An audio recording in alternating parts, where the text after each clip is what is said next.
Alors, j'ai fait mes études à l'Institut Saint-Luc de Bruxelles. Ensuite, j'ai suivi diverses formations en restauration d'objets d'art, notamment en peinture. Et j'ai fait aussi un parcours en tant que graphiste pour justement apprendre à utiliser l'art numérique. Puisque mon influence principale, ça reste le jeu vidéo. J'ai baigné là-dedans depuis que je suis toute petite. J'ai toujours été entourée de consoles. Donc même de plus vieilles machines comme le Spectrum ZX, Commodore, tout ça. Quand j'étais en vacances, quand j'étais petite, ben oui, il y avait la Master System, la Mega Drive. Puis ben, de mon époque, quand je dis mon époque, on dirait que j'ai 200 ans quand je dis ça. C'était génération PlayStation Mega Drive. Donc j'ai pas forcément les mêmes connaissances que quelqu'un qui a 40 ans et qui a grandi avec du Commodore, avec des Lemmings et compagnie ou de l'Atari 2600. Mais ce sont aussi des consoles qui m'intéressent aussi bien à customiser, à repeindre, à préserver, donc à les réparer pour des conventions, pour des salons et les garder telles quelles, qu'aussi les personnaliser et leur redonner une seconde jeunesse. Puisque la customisation, le but principal au final, c'est de détourner un objet du quotidien et le rendre unique pour qu'il plaise à la personne à qui il appartenait, ou justement raconter une histoire.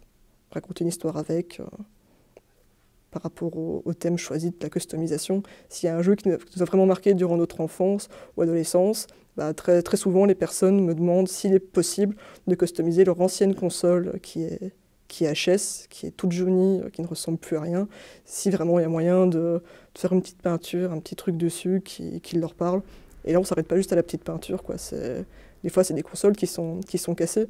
Donc si la personne me dit « Ah, moi j'aime bien les jeux horrifiques, type survival, et voilà, ma PlayStation 1, malheureusement, j'ai marché dessus, puis on l'a foutue dans un coin, et voilà, elle est HS, mais j'ai pas envie de l'acheter parce que moi j'y tiens, c'est une partie de moi et tout. » Bah, là, je dis « Ah, écoute, y a moyen de faire quelque chose avec. On va utiliser ce capot qui est cassé pour en faire, je ne sais pas moi, une console mutée avec des organes, du faux sang, un œil, vraiment la console qui a été mutée, propre à un thème jeu vidéo survival horror, et comme ça la personne qui aime justement ce style de jeu va être aux anges entre guillemets. Bon, après, tous les thèmes, tous les goûts sont dans la nature, il n'y a pas que des consoles mutées avec beaucoup d'hémoglobine, il y a aussi des gens qui préfèrent des choses médiévales, ou plutôt on va partir sur un support en bois. Donc des fois, il y a des parties de consoles qui sont refaites ou contreplaquées avec du bois, avec du métal.